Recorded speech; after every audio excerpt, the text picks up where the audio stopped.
Baik, Assalamualaikum warahmatullahi wabarakatuh. Kami dari kelompok 8 akan mempresentasikan materi tentang IT Resource Management atau sumber daya IT. Next. Sebelumnya perkenalkan, nama saya Muhammad Afarul Ulum dengan NPM akhir 064.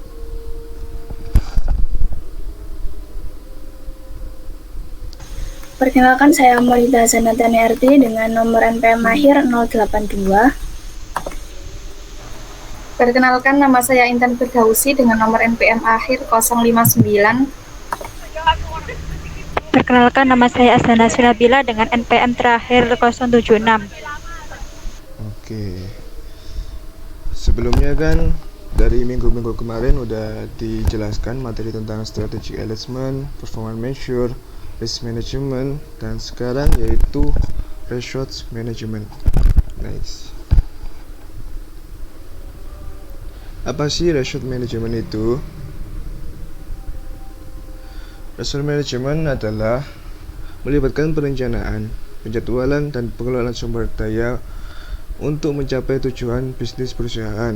Misalnya, ada sebuah restoran yang memiliki tujuan bisnis untuk memberikan pengalaman kuliner yang berkualitas kepada pelanggan mereka dan menghasilkan keuntungan. Untuk mencapai tujuan ini, restoran harus merencanakan dan menjadwalkan menu, mengelola stok makanan dan minuman, serta mengalokasikan sumber daya manusia untuk pelayanan pelanggan. Mereka juga perlu mengelola anggaran mereka dengan baik untuk memastikan berkelanjutan operasional dan keuntungan yang konsisten. Resource management sendiri berfokus pada bagaimana sumber daya dan infrastruktur dapat mencukupi dalam penggunanya secara optimal. Sebenarnya, yang tergolong resource management itu banyak, cuman sekarang yang kita bahas adalah IT Resource Management. Next.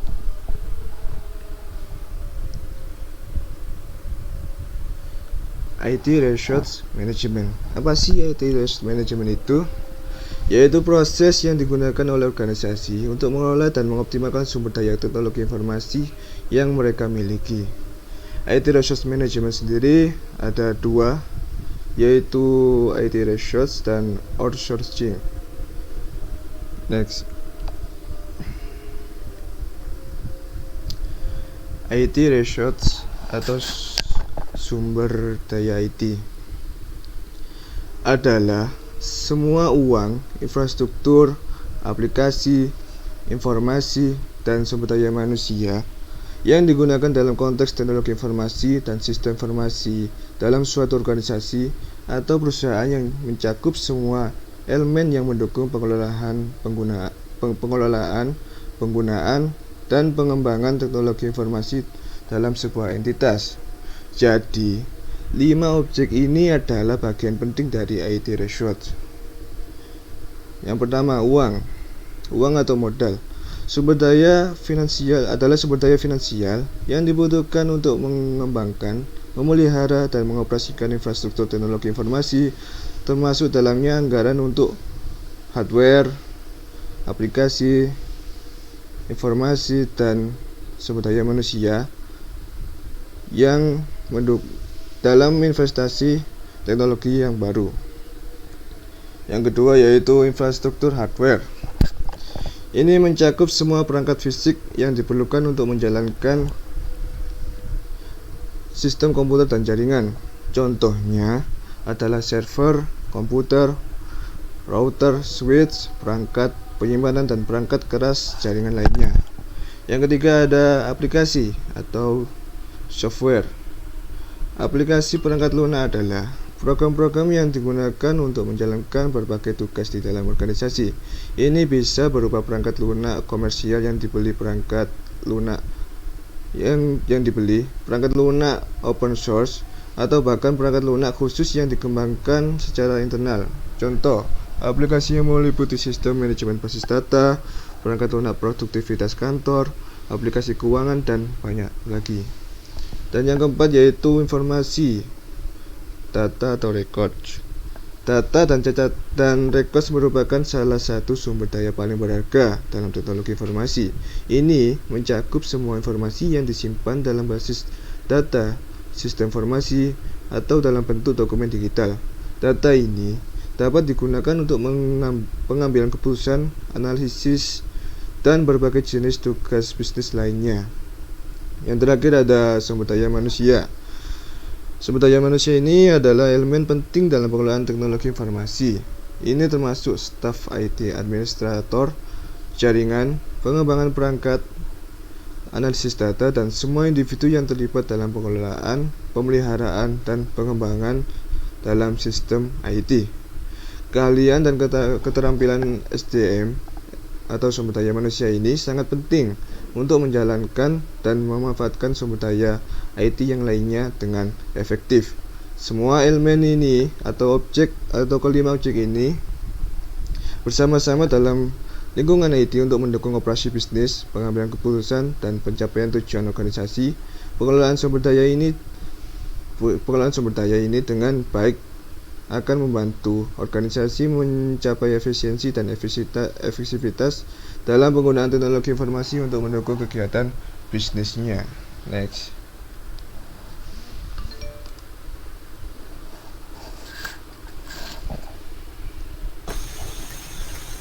Baik, selanjutnya kita akan bahas mengenai IT Research Management. Jadi kan udah dijelaskan ya tentang research management. Jadi kalau research itu dia lebih berkaitan tentang pengalokasian sumber dana untuk memperoleh suatu manfaat, sedangkan manajemen itu sendiri berkaitan dengan pengelolaan dan pengorganisasian suatu organisasi. Nah, sedangkan IT Research Management itu dia merujuk pada proses pengelolaan sumber daya yang berkaitan dengan teknologi informasi dalam suatu organisasi. Nah, IT Research Management ini itu merupakan bagian integral dari upaya suatu organisasi untuk bisa mengoptimalkan penggunaan sumber daya IT, kemudian meningkatkan efisiensi operasional dan mencapai tujuan bisnis yang lebih baik. Nah, harapannya suatu perusahaan tersebut dapat mengambil suatu keputusan yang tepat dan terus bisa melakukan pemantauan atau monitoring secara berkelanjutan agar bisa memastikan bahwa teknologi informasi tersebut itu bisa mendukung tujuan dari organisasi mereka. Oke, terus di sini ada 4 komponen utama dari IT Research Management. Yang pertama yaitu manajemen investasi IT. Jadi ini tuh mencakup melibatkan pengalokasian anggaran dan alokasi dana bagi proyek IT untuk memberikan nilai tambah sesuai dengan tujuan bisnis perusahaan. Nah, jadi hal tersebut itu mencakup untuk pemilihan proyek yang tepat, perencanaan anggaran yang cermat, pemantauan biaya, dan penilaian ROI atau Return on Investment. Yang kedua itu ada manajemen outsourcing, di mana manajemen outsourcing itu merupakan proses pengawasan aktivitas bisnis kepada suatu organisasi untuk meningkatkan efisiensi, mengurangi biaya, dan fokus pada aktivitas inti dari suatu bisnis. Nah, manajemen outsourcing itu melibatkan pemilihan penyediaan layanan yang tepat, perjanjian kontrak yang jelas, pengawasan pelaksanaan kontrak, dan pemantauan kinerja penyedia layanan. Selanjutnya ada aset manajemen, dia itu mencakup pemanfaatan dan pengelolaan semua aset IT dalam suatu organisasi untuk memaksimalkan sumber daya yang ada. Nah, tujuannya untuk memaksimalkan hal tersebut itu seperti memaksimalkan penggunaan aset, mencegah pemborosan, dan memastikan bahwa kepatuhan dari lisensi perangkat lunak. Kemudian yang terakhir ada configuration management. Dia itu mencakup proses dokumentasi dan pengendalian perangkat untuk menjaga integritas sistem dan menghindari konflik konfigurasi.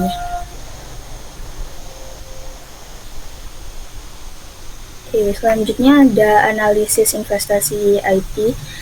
Nah, analisis investasi IT itu merupakan suatu metrik atau tolak ukur yang digunakan untuk memberikan pandangan yang lebih komprehensif tentang nilai suatu proyek atau investasi yang dijalankan oleh suatu perusahaan.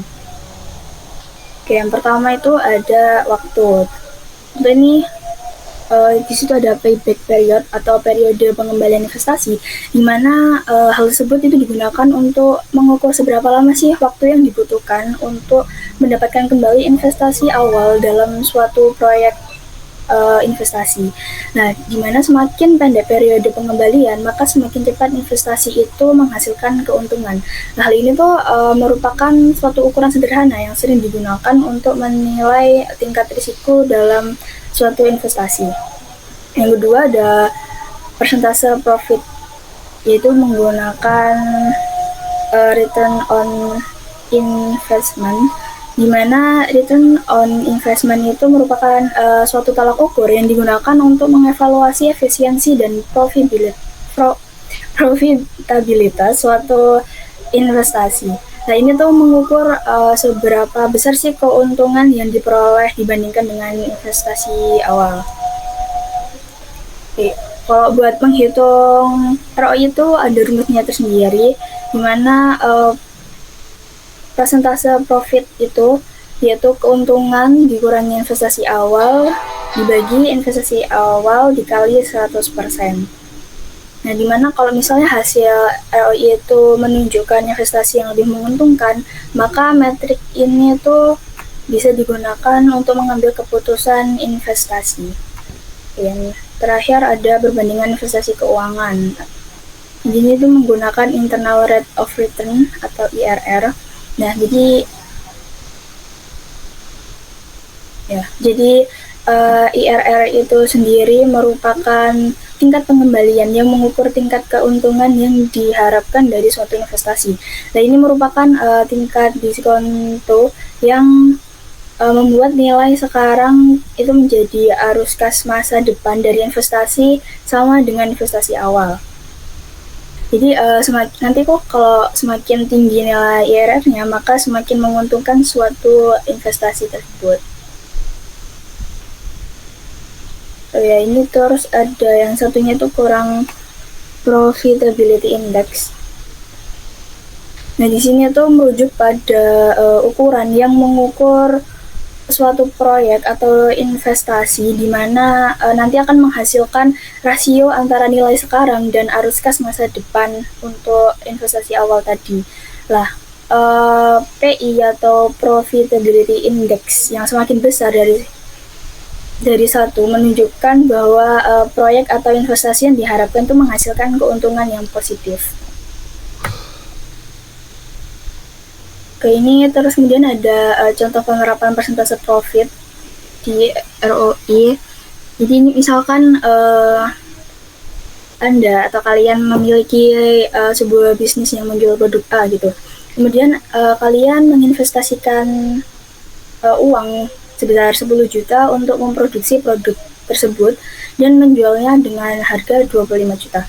Maka profit dari investasi kalian itu total penjualan dikurangi dari total investasi, atau 25 juta tadi dikurangi dengan 10 juta kan hasilnya 15. Lah, hasil dari tadi 15 juta itu dibagi 10 juta kemudian dikali 100%. Jadi intinya hasil akhirnya yaitu berupa presentasi 150%.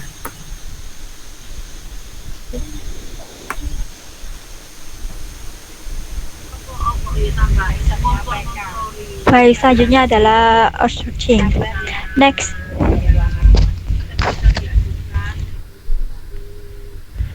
Sebelum kita lanjut untuk menjelaskan tentang apa itu outsourcing, kita harus mengetahui tujuan organisasi itu ada dua, yaitu profit dan non-profit. Untuk profit sendiri yaitu mencari keuntungan. Jadi itu yang pertama itu ada mencari keuntungan finansial. Jadi kan tentu untuk perusahaan-perusahaan kan mencari finansial untuk dapat pemasukan berupa uang seperti itu. Seperti untuk menjualkan barang atau lain-lain. Yang kedua adalah pertumbuhan ekonomi. Dan pertumbuhan ekonomi semakin pesat apalagi dalam teknologi kan.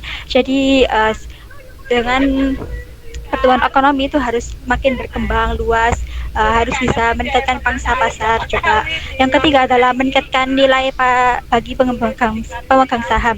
Seperti kan ada pemegang saham, investor dan lain itu agar harga jual sahamnya itu bisa meningkat dan nilai sahamnya itu meningkat. Dan untuk yang keempat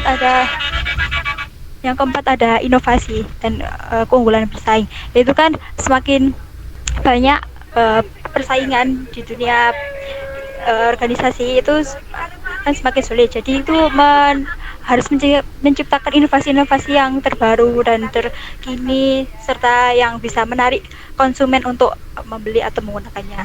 Yang kelima ada kepuasan pelanggan, yaitu kepuasan pelanggan itu ya, harus meningkatkan terus kepuasan pelanggan agar dapat mempertahankan pangsa pasar itu. Contohnya ada Microsoft Corp, dan itu kan Microsoft Corp itu kan menyediakan layanan teknologi dan menjual software, hardware gitu seperti Microsoft, Windows dan lain. Yang kedua ada Coca-Cola Company, yaitu kan penjualan minuman dan soda yang sangat sukses di dunia, apalagi dan di seluruh dunia sekarang sudah menjualkan Coca-Cola ya. Ada yang mungkin semuanya bisa mengetahuinya dan pesan-pesan lainnya. Yang untuk non profit yaitu misi sosial dan kemanusiaan, itu seperti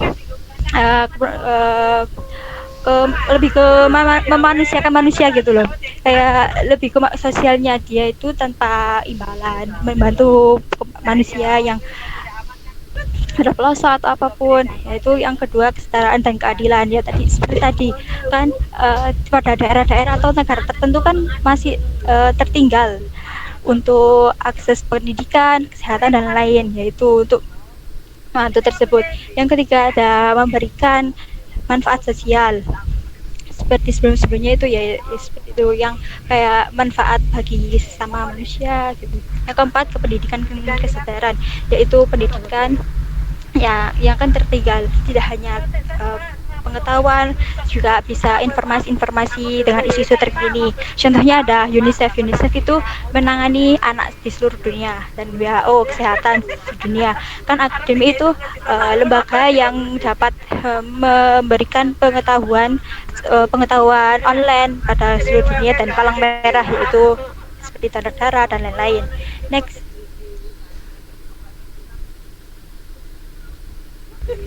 Apa itu upskilling? Yaitu mengalihkan pekerjaan tanggung jawab, keputusan dan sifat-sifat donator atau penunjang kepada perusahaan lain.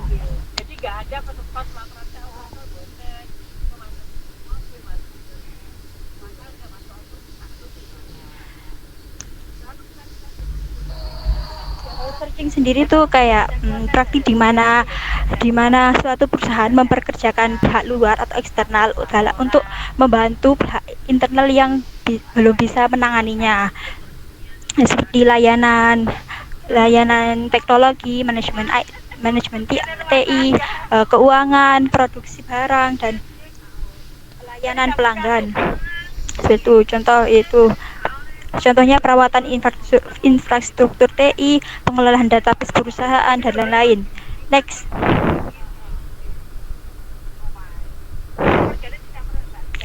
Nah, itu contoh-contoh organisasi outsourcing. Ada Alibaba. Alibaba pernah bisa contoh outsourcing yang sukses itu adalah Jack Ma atau salah satu pendiri Alibaba Group, adalah pendukung kuat perekonomian terbuka dan berbasis pasar. Itu Jack Ma awalnya mengalihkan pekerjaan mengembangkan perangkat lunak ke Amerika. Langkah ini bertujuan untuk menarik audiens bilingual dan merekrut profesional teknologi yang terampil yang tidak dia temukan secara lokal. Serta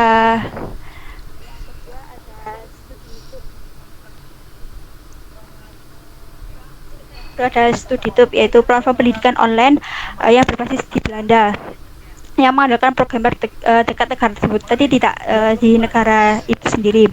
Mereka berkolaborasi dengan insinyur paruh waktu pada tahap awal, namun segera menyadari bahwa hal itu tidak dimaksudkan untuk dilakukan.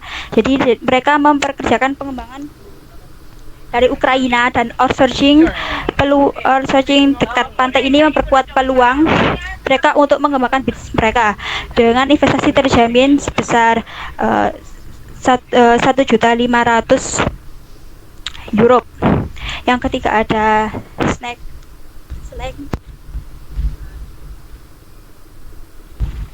Yang ketiga ada Slack, yaitu memiliki kisah pertumbuhan tersendiri. Perusahaan menyewa tim desain. Belum kembali yang tadi. Saat itu mengumpulkan penilaian sebesar 5 miliar US dollar pada Juli 2017. Dan mereka masih terus berkembang. Perusahaan mengumpulkan lebih banyak investasi dengan melakukan outsourcing dengan situs web dan perkembangan aplikasi seluler. Next.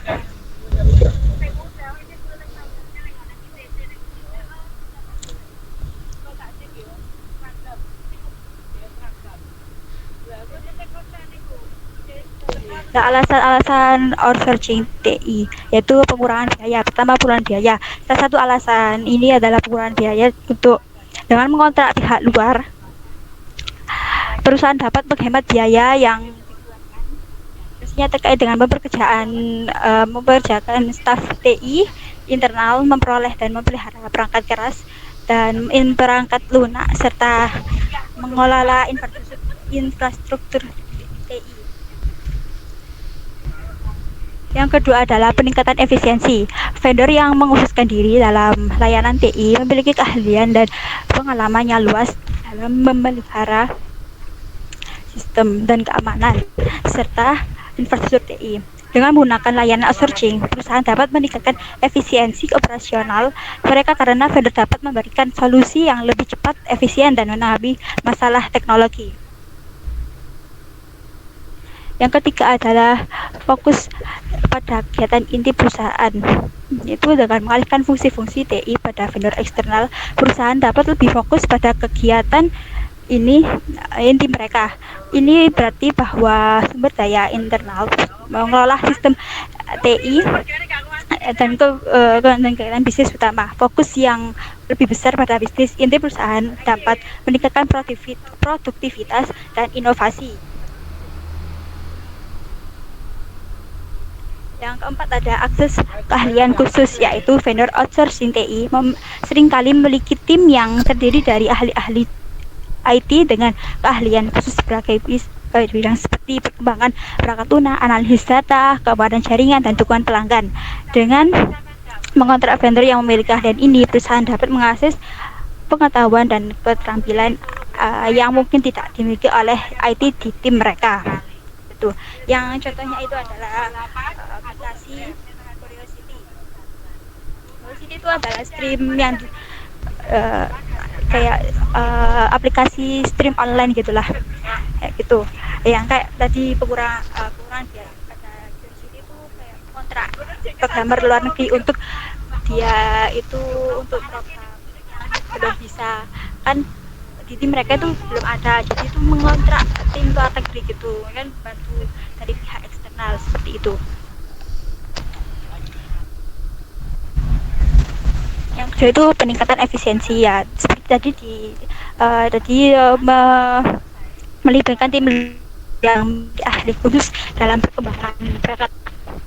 Curiosity dapat meningkatkan efisiensi dalam fitur video mereka.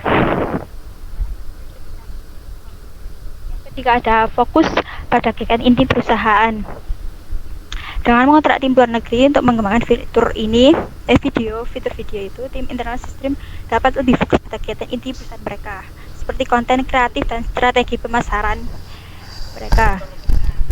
Mereka tidak perlu berbagi antara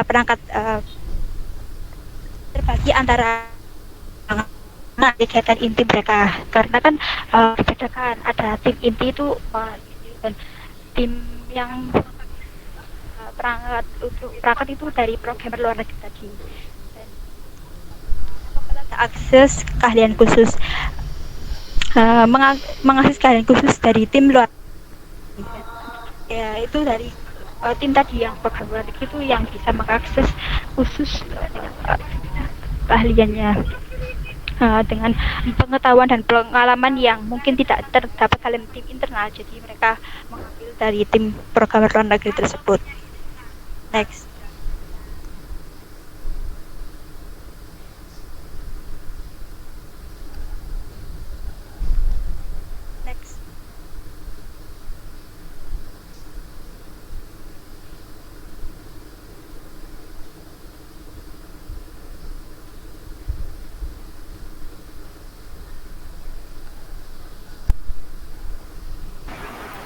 Oke, selanjutnya kita akan membahas bentuk-bentuk outsourcing IT. Bentuk yang pertama yaitu outsourcing infrastruktur IT. Ini itu melibatkan penyewaan infrastruktur teknologi seperti server, jaringan, dan penyimpanan dari penyedia layanan pihak ketiga. Perusahaan tidak perlu membeli atau memelihara perangkat keras fisik. Lalu yang kedua, bentuk-bentuknya yaitu outsourcing staff yang terdiri dari operator dan maintenance staff. Perusahaan dapat mengoutsourcing staff teknis seperti operator server, administrator jaringan, atau teknisi pemeliharaan perangkat keras. Staf ini biasanya bekerja untuk penyedia layanan dan tidak dipekerjakan langsung oleh perusahaan. Lalu yang ketiga ada outsourcing pelatihan. Pelatihan karyawan, terutama dalam hal penggunaan perangkat lunak ini atau teknologi baru, dapat di-outsourcing. Penyedia pelayanan akan memberikan instruktur dan materi pelatihan yang diperlukan. Lalu bentuk yang keempat ada outsourcing, maintenance, dan helpdesk. Nah, perusahaan dapat mengoutsourcing pemeliharaan infrastruktur IT mereka terlebih dahulu, termasuk perawatan perangkat keras dan perangkat lunak. Layanan helpdesk juga dapat di-outsourcing untuk memberikan dukungan teknis kepada pengguna akhir. Dan bentuk yang kelima, outsourcing pengembangan software baru. Ini itu melibatkan menyewa penyedia layanan pengembangan perangkat lunak untuk merancang, mengembangkan, dan menguji aplikasi perangkat lunak sesuai dengan kebutuhan perusahaan. Keuntungan dari outsourcing termasuk penghematan biaya ini, akses keahlian yang mungkin tidak dimiliki oleh perusahaan, fleksibilitas dalam skala operasional, dan fokus yang lebih besar pada inti bisnis. Namun, penting sekali untuk memilih penyedia layanan yang tepat, memiliki kontrak yang jelas, dan memantau kinerja penyedia layanan secara teratur untuk memastikan bahwa semua kebutuhan dan standar perusahaan terpenuhi dengan baik. Next.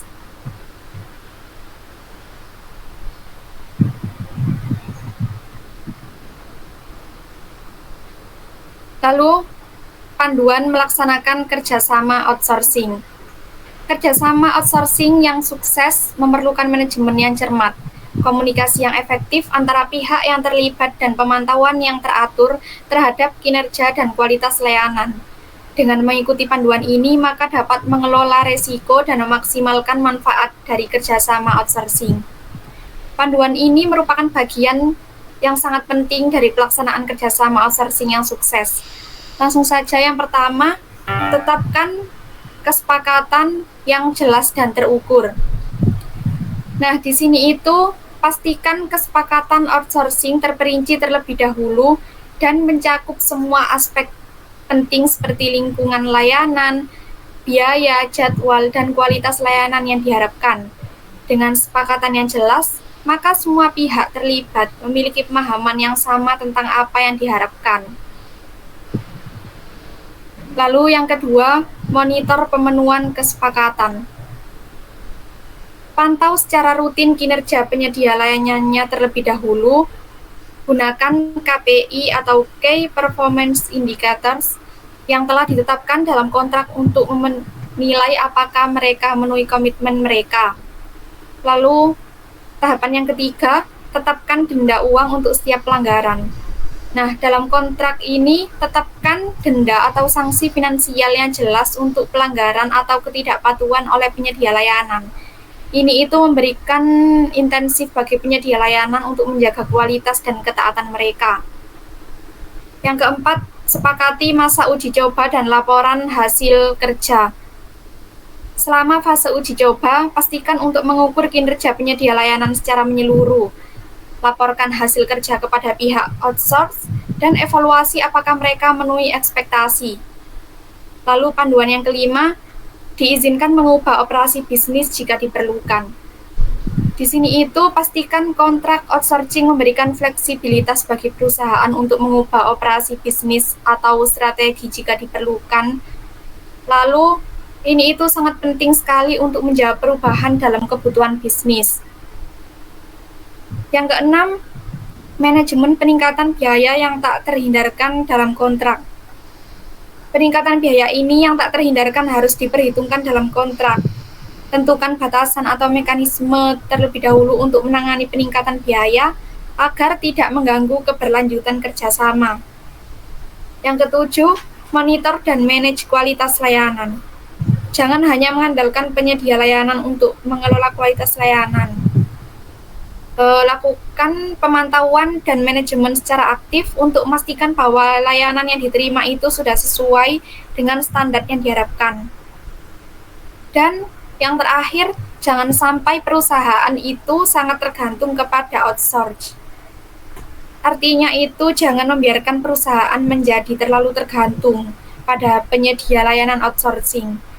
Pertimbangkan terlebih dahulu alternatifnya jika terjadi masalah dengan penyedia saat ini atau jika ingin membawa kembali beberapa operasi ke dalam perusahaan. Next.